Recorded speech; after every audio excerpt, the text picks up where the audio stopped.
Incwadi yempostoli Pawula leya kuFilimoni.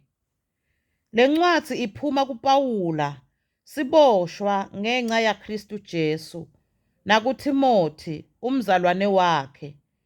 Iya kuFilimoni lothandzekako nalosisebenti kanye nathi, naku-Aphiya dzadzewetfu, naku-Akhiphusi lolisotja laJesu kanye natsi, nakulo lonke libandla lelihlanganela endlini yaFilemoni.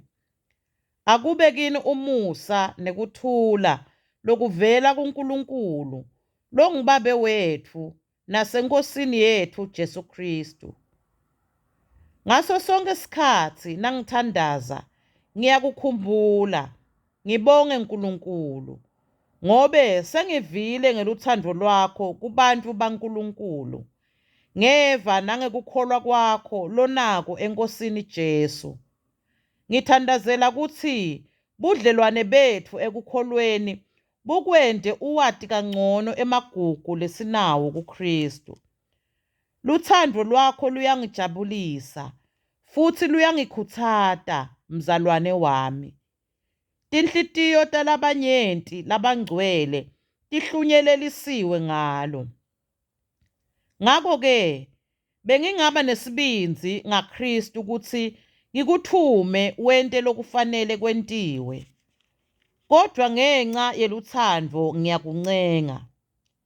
Mine Pawula, njengemuntu losamdzala nyalo nalosasiboshwa ngenxa yaKristu Jesu, ngiyakuncenga mayelana na-Onesimuse, indvodzana yami, lengimthole ngesikhatsi ngisejele. Kucala abete lusito kuwe, kodwa nyalo sewunelusito lelukhulu kithi sobabili. Ngimbuyisela kuwe yena loyinhlitiyo yami. Bengingathanda kutsi ngimgcine ngalapha ngakimi, njengobe ngisiboshwa nje, khona atewuthatha indzawo yakho ekungisiteni ngesikhatsi ngisaboshiwe ngenxa yelivangeli. Noko angikatsandzi kwenta lutho wena ungakavumi, kuze umusa ungayi ngekucindzetelwa, kodwa usebente ngesihle. Ngobe engcenye Onesimuse wehlukaniswa nawe kwesikhashana nje, khona atawuphindze abuyiselwe kuwe, ningenawo sawuphindza nehlukane. Manje akasabuyi njengesigcili, kodwa sengumzalwane lothandzekako. Njengobe angilothandzeka kangaka kimi, kangakanani-ke kuwe. Phela sewuligugu kuwe, hhayi njengobe asigcili sakho kuphela, kodwa njengemzalwane wakho eNkosini.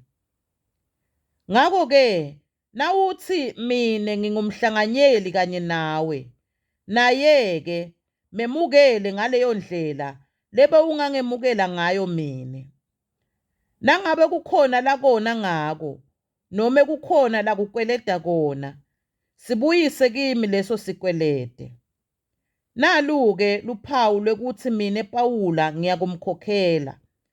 Akudzingeki nekuthi ngibe ngikukhumbuta kutsi kwawena nje ngekwakho ungewami, nginesabelo kuwe. Yebo, mzalwane wami, ngicela kutsi ngithokotiswe nguwe eNkosini ngekuhlumelelisa inhlitiyo yami kuKristu. Ngibhalele wena ngobe ngiyethemba kutsi utakwenta lengikucelako. Ngiyati kutsi utakwenta nalokungetulu kwaloku lengikucelile. Lokunye-ke kutsi ungilungiselele indzawo yekuhlala, ngobe ngiyethemba kutsi imithandazo yenu itawuphendvuleka. Nkulunkulu angisite ngite lapho kini. Uyanikhontisa Ephafrasi, lesiboshwe kanye naye ngenxa yaKristu Jesu, naMakho, na-Aristakhusi, naDemasi, kanye naLukha, tisebenti kanye nami. Umusa weNkosi yethu Jesu Kristu awube nomoya wenu. Amen.